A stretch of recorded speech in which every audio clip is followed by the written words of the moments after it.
सोहनलाल एक गांव में फलों की ठेली लगाता था। वह खेतों से ताज़ा फल खरीद कर लाता था, इसलिए उसके फल बहुत जल्दी बिक जाते थे। एक दिन एक सेठ जी सोहनलाल के पास आए। अरे भाई सोहनलाल, तुम्हारे फल तो फटाफट बिक जाते हैं, लेकिन इस गांव में सस्ते फल बेचकर तुम्हें कम बचत होती होगी। मैं गांव से फल लेकर शहर जाकर बेचता हूँ तो ज्यादा मुनाफा होता है। वह तो ठीक है सेठ जी, लेकिन वहां पहुंचते पहुंचते बहुत से फल सड़ जाते होंगे। अरे शहर में सब बिक जाता है, कोई नहीं पूछता। उन्हें क्या पता ताजे फलों के बारे में। वहां तो सड़े फलों के भी पूरे दाम मिल जाते हैं।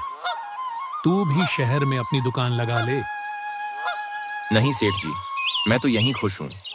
मैं किसी को सड़े फल नहीं खिला सकता। अगले दिन सेठ जी शहर वापस चले जाते हैं और सोहनलाल अपने फल बेचने में व्यस्त हो जाता है। एक दिन सोहनलाल फल बेच रहा था, तभी उसने देखा एक पेड़ के नीचे एक बुढ़िया माई बैठी है। वे काफी कमजोर थीं और उनसे ठीक से बैठा भी नहीं जा रहा था। कुछ देर बाद बुढ़िया माई वहीं लेट गई। सोहनलाल उनके पास गया और बोला, माँ जी, आप ऐसे क्यों लेटे हो? आपकी तबीयत तो ठीक है। बेटा, मेरी तबीयत ठीक नहीं है। मैं बहुत बीमार हूँ। मेरा बेटा बहू शहर गए हैं। मैं यहाँ अकेली रहती हूँ। तबीयत ठीक नहीं होने के कारण खाना नहीं बना पाती। आज वैद्य जी से दवा लाई हूँ। उन्होंने कहा कि खाना खाने के बाद दवाई खाना, लेकिन मुझ में इतनी ताकत नहीं कि मैं अपने लिए खाना बना सकूं। यही सोचकर कुछ देर इस पेड़ के नीचे बैठ गई। अरे माँ जी, आप क्यों चिंता करती हो? मैं अभी आपके लिए ताजे फल लाता हूँ। यह कहकर सोहनलाल माँ जी को फल लाकर देता है। फल खाकर माँ जी अपने घर जाने के लिए चल देती हैं। सोहनलाल उन्हें पकड़कर घर छोड़ देता है। माँ जी, मैं रोज आपको घर पर ही फल दे जाया करूंगा। जब तक आप ठीक नहीं हो जाती, खाना मत बनाइएगा। लेकिन बेटा, मेरे पास तो इतने पैसे नहीं हैं जो मैं तेरे फलों का मोल दे सकूं। माँ जी, मुझे आपसे कुछ नहीं चाहिए। आप पैसों की चिंता न करें। अगले दिन से सोहनलाल बुढ़िया माई के घर ताजे फल पहुंचाने लगा। धीरे धीरे बुढ़िया माई ठीक हो गई। एक दिन सोहनलाल फल बेच रहा था, तभी उनके पास एक औरत आई और उसने कहा, भैया, मेरे पति बहुत बीमार हैं। डॉक्टर के कहने पर मैं उन्हें शहर से गांव लाई हूँ। हम सामने वाले घर में रहते हैं। तुम रोज सुबह ताजे फल हमारे घर भिजवा देना। अगले दिन सोहनलाल फल लेकर उनके घर पहुंच गया। बहन जी, फल वाला आया है। फल ले लो, फल एकदम ताजे ताजे फल। लेकिन उसकी आवाज सुनकर कोई नहीं आया। सोहनलाल ने कई बार आवाज दी, तब भी कोई नहीं आया, तो वह फल लेकर घर के अंदर चला गया। अंदर जाकर उसने देखा एक आदमी बिस्तर पर लेटा था। भाई साहब, मैं आपके लिए फल लाया हूँ। बहन जी ने कल मुझसे फल पहुंचाने के लिए कहा था। यह कहकर वह बिस्तर के पास गया। वहां पहुंचकर उसने देखा कि यह तो वही सेठ जी हैं, जिनकी शहर में फलों की बड़ी दुकान थी। अरे सेठ जी, आप यहाँ कैसे? आपकी तो शहर में फलों की दुकान थी। भाई, मैं अब सेठ नहीं रहा। शहर में मैंने ज्यादा पैसों के लालच में फलों पर केमिकल लगाना शुरू कर दिया। उन फलों को खाकर एक लड़का मर गया। उसके घर वालों ने मेरी दुकान में आग लगा दी। इसी सदमे से मैं बीमार पड़ गया। वहां शहर में कई लोग मेरी तलाश कर रहे हैं। किसी तरह छुपते छुपाते मैं इस गांव में आ गया। तुम्हें कल मेरी पत्नी ने फल देने के लिए कहा होगा, लेकिन मैं यह फल नहीं ले सकता। मेरे पास पैसे नहीं हैं। सेठ जी, पैसों के लालच में आपने सड़े फल लोगों को खिला दिए। अब ना आपके पास सेहत रही ना पैसा। मैं ईमानदारी से ताजे फल बेचता हूँ और मजे में रहता हूँ। उसकी बात सुनकर सेठ जी रोने लगे। सेठ जी, आप चिंता न करें। मैं रोज आपको ताजे फल दे जाया करूंगा। आप जल्दी ही ठीक हो जाएंगे। अगले दिन से सोहनलाल सेठ जी के घर फल पहुंचाने लगा। कुछ दिनों में सेठ जी ठीक हो गए। सेठ जी ने सोहनलाल के साथ वहीं छोटी सी फलों की दुकान खोल ली और ताजे फल बेचने लगे। कुछ दिनों बाद सोहनलाल की दुकान पर वहीं बुढ़िया माई आई। उनके साथ उनका बेटा भी था। उसने आते ही सोहनलाल के पैर छुए और कहा, भैया, आपने मेरी माँ की जान बचाई। मैं आपका एहसान कभी नहीं भूल सकता। मैं इसी जिले में कलेक्टर बनकर आया हूँ।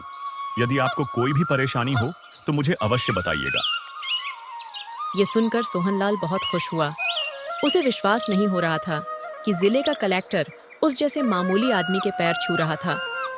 सोहनलाल की दरियादिली ने सबका दिल जीत लिया था।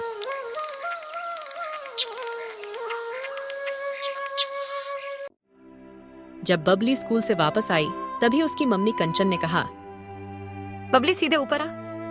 बबली ने जिद करते हुए कहा, मम्मी अभी ताई जी से चीज लेकर आती हूँ। लेकिन कंचन ने डांटते हुए कहा, सीधे ऊपर आती है या वहीं आकर तेरी पिटाई करूं। खबरदार जो ताई जी के कमरे में गई। बबली डर गई और सीधे सीढ़ियां चढ़कर ऊपर पहुंच गई। माँ के ऊपर गुस्सा करते हुए बोली, क्या हुआ मम्मी? आपको पता है ना ताई जी मेरे लिए कुछ ना कुछ रखती हैं। अभी स्वीटी भी आ रही होगी, वो सारी चीज उसे दे देंगी। मैं ऐसे ही रह जाऊंगी, वो मुझे देगी भी नहीं। कंचन ने कहा, खबरदार जो आज के बाद ताई जी के पास गई। और स्वीटी को भी मैं देख रही हूँ, उसे भी आते ही सीधा ऊपर बुलाती हूँ। तभी नीचे स्वीटी की बस आकर रुकी। कंचन ने उसे भी बुला लिया। दोनों बहनें अपनी मम्मी से बहुत गुस्सा थीं। स्वीटी ने आते ही पूछा, मम्मी क्या हो गया? ताई जी से कोई बात हो गई है क्या? कंचन ने कहा, तुम बच्चे हो, इस सब में मत पड़ो। अब हम यहाँ नहीं रहेंगे। तुम्हारे पापा गए हैं कहीं किराए पर मकान ढूंढने, मिलते ही चले जाएंगे। बबली बोली। लेकिन मम्मी हुआ क्या है, कुछ तो बताओ। कंचन ने कहा, बोला ना कुछ नहीं हुआ, चलो खाना खाकर पढ़ने बैठो। दोनों बहनें कानाफूसी करते हुए अपने कमरे में चली जाती हैं। शाम को पूरे घर का माहौल बदला हुआ था। कोई भी किसी से बात नहीं कर रहा था। कन्हैया लाल, उनकी पत्नी शांति और उनका बेटा रोहन तीनों ही अपने घर से बाहर नहीं निकले।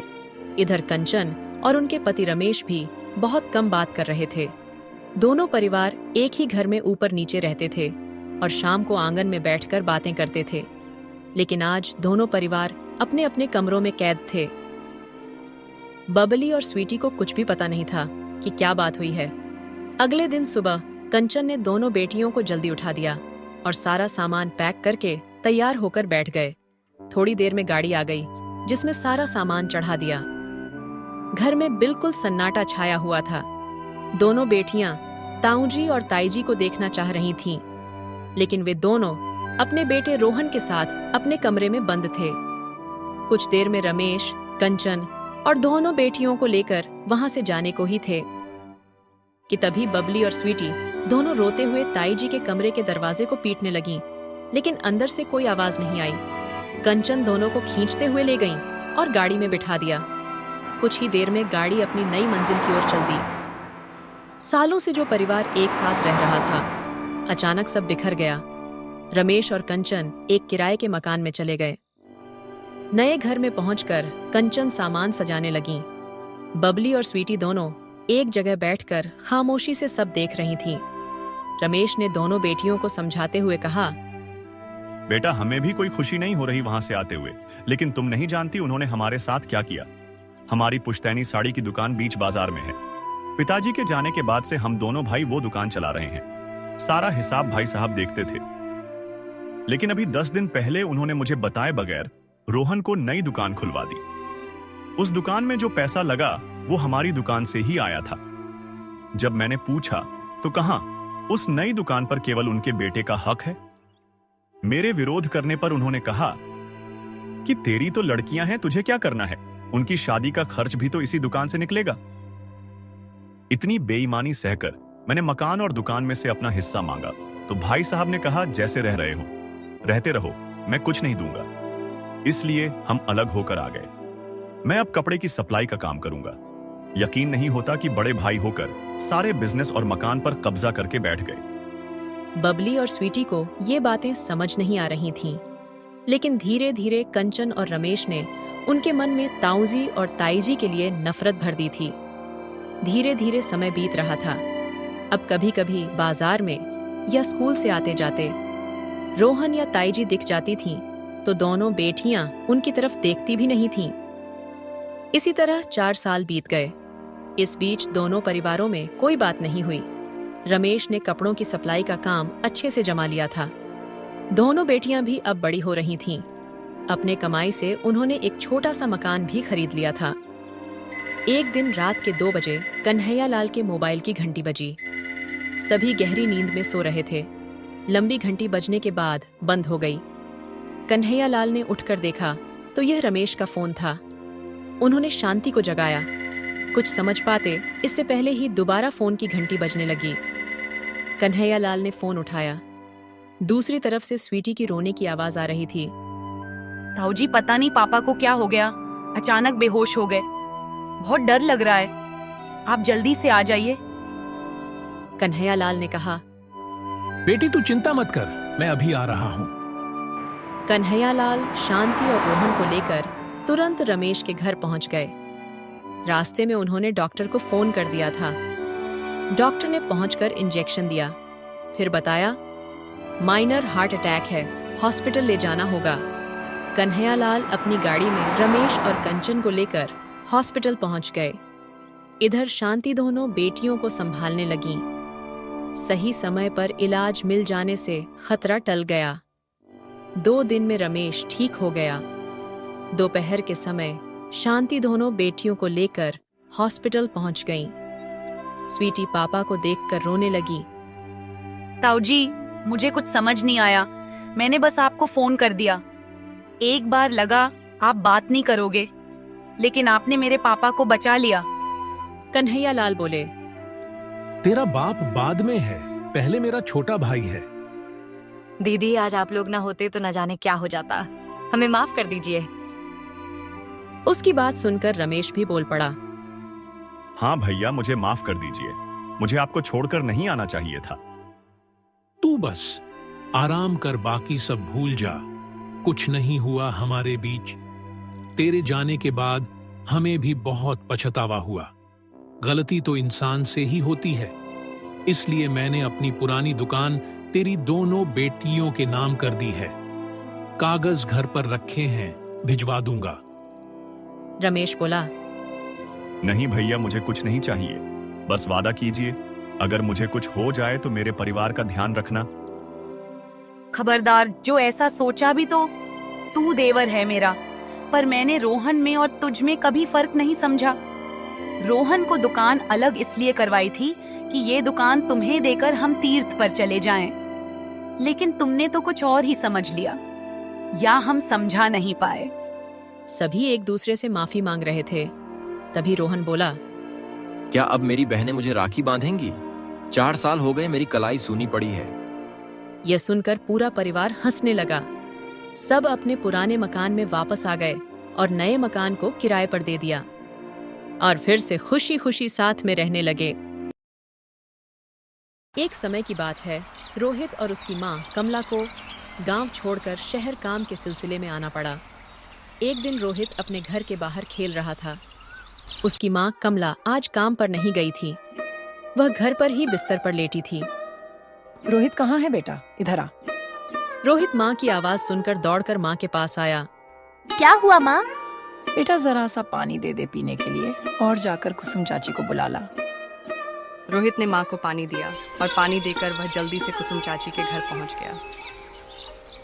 चाची माँ ने आपको बुलाया है। ठीक है, तू चल, मैं आती हूँ। कुछ ही देर में कुसुम चाची माँ के पास आ गई।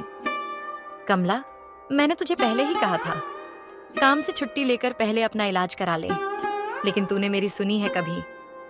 बहन, मुझे लगता है मैं शायद बच ना पाऊं। मुझे रोहित की चिंता होती है। ये तो अपने हाथ से खाना भी नहीं खा पाता। मेरे बाद इसका क्या होगा? बेकार की बातें क्यों सोच रही है? ऐसी बीमारी तो आती जाती रहती है, तू ठीक हो जाएगी। कल अस्पताल गई थी तो डॉक्टर ने क्या कहा? डॉक्टर ने बोला कि कैंसर फैल रहा है, लंबा इलाज चलेगा। लेकिन मैं जानती हूँ डॉक्टर झूठ बोल रहा है। मेरा शरीर मेरा साथ छोड़ रहा है। छोटा सा रोहित घर के बाहर खड़ा होकर अपनी माँ और कुसुम चाची की बातें सुन रहा था। उसे लगा जैसे उसका और माँ का साथ छूट जाएगा। कुसुम चाची माँ को सांत्वना दे रही थी। बहन, मेरे बाद मेरे रोहित का ध्यान रखना। जानती हूँ तुझ पर मेरा कोई हक नहीं है, लेकिन इसके पिता के जाने के बाद सभी ने मेरा साथ छोड़ दिया। तू इसकी चिंता मत कर। तूने कहा था बड़े कैंसर के अस्पताल में इसका इलाज है। हाँ है तो सही, लेकिन वहाँ इलाज कराने में बहुत पैसा लगेगा। मैं कहाँ से लाऊंगी इतना पैसा? भगवान पर भरोसा रख, सब ठीक हो जाएगा। रोहित छिपकर दोनों की बातें सुन रहा था। उसे बस इतना पता था कि भगवान उसकी माँ को अच्छा कर सकते हैं। शाम को जब कमला सो रही थी, तब रोहित ने अपनी बस्ते में से कापी निकालकर कुछ लिखना शुरू किया। भगवान जी, मेरी माँ को कैंसर है, उसकी बीमारी ठीक कर दो, नहीं तो पैसे भेज दो जिससे बड़े अस्पताल में इलाज हो जाए। पापा की तरह मेरी माँ को अपने पास मत बुला लेना। भूल न जाना मेरा घर बड़े हनुमान जी के मंदिर की पीछे वाली गली में 3 नंबर का है। आपका रोहित। चिट्ठी लिखकर रोहित ने अपने बस्ते में रख ली। अगले दिन सुबह वह चिट्ठी लेकर गया और पोस्ट बॉक्स में डाल आया। रोहित बहुत खुश था। उसे पता था भगवान जी उसकी माँ को ठीक कर देंगे। कहाँ चला गया था सुबह सुबह? कहीं नहीं माँ, बस घर के बाहर ही खेल रहा था। रोहित की लिखी चिट्ठी डाक के साथ छटनी के लिए पोस्ट ऑफिस पहुंच जाती है। वह चिट्ठी एक डाकिये के हाथ लगती है, जिसे पढ़कर वह पोस्ट मास्टर के पास ले जाता है। पोस्ट मास्टर चिट्ठी को पढ़कर सोचने लगता है, इस बच्चे की मदद करनी चाहिए। वह चिट्ठी को अपनी जेब में रख लेता है। शाम को पोस्ट ऑफिस से छुट्टी करके पोस्ट मास्टर अपनी बाइक से घर जा रहा था। रात का समय था। सड़क पर गड्ढे बहुत थे। अचानक एक गड्ढे में बाइक का बैलेंस बिगड़ जाता है और बाइक के साथ पोस्ट मास्टर गिर जाता है।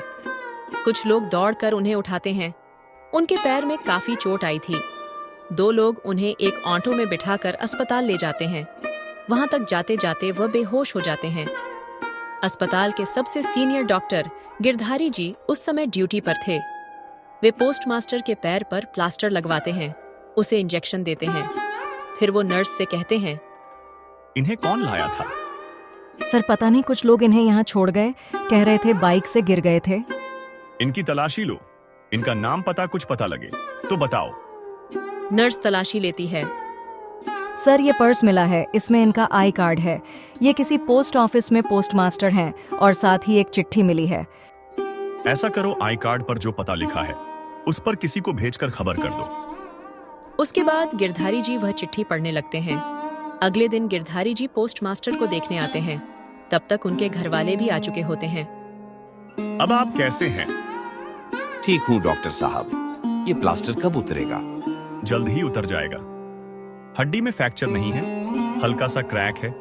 इस पर वजन मत डालना, 15 दिन में ठीक हो जाएगा। एक बात बताओ, तुम्हारी जेब से ये एक चिट्ठी मिली है, किसकी है ये? पता नहीं, कल डाक छांटते समय एक डाकिये को मिली थी, उसने मुझे दे दी। गिरधारी जी शाम को अपने दोस्त रोशन के घर पहुंच गए। रोशन, मुझे एक बच्चे की चिट्ठी मिली है, क्या हम इसकी मदद कर सकते हैं? रोशन जी उसी बड़े कैंसर अस्पताल के मालिक थे। ये कौन है? पता नहीं, ये चिट्ठी कहीं से मिली है मुझे। बहुत अच्छा किया आपने। मैं कल ही सारा इंतजाम करता हूँ। सुबह चलते हैं इस पते पर। हमें इसकी माँ का इलाज करना होगा, चाहे जितना पैसा लगे मैं दे दूंगा। भगवान ने हमें इसकी मदद के लिए चुना है, पैसे की कोई बात नहीं है। मैं इसका इलाज का भरोसा देता हूँ, कोई कसर नहीं छोड़ूंगा। अगले दिन एक कार कमला के घर के बाहर आकर रुकती है।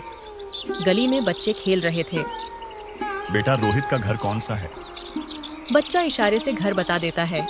दोनों घर का दरवाजा खटखटाते हैं। रोहित दरवाजा खोलता है। आप कौन हो? किससे मिलना है? बेटा, आपने यह चिट्ठी लिखी थी, हमें भगवान जी ने भेजा है तुम्हारी माँ का इलाज करने के लिए। रोहित बहुत खुश होता है। रोशन जी और गिरधारी जी कमला को सारी बात बताते हैं। कमला की आंखों से आंसू बहने लगते हैं।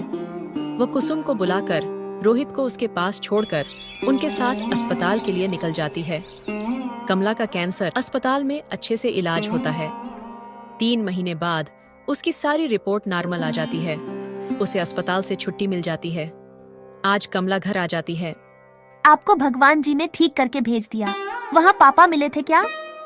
नहीं बेटा, बस भगवान मिले थे, वो भी तेरी चिट्ठी के कारण।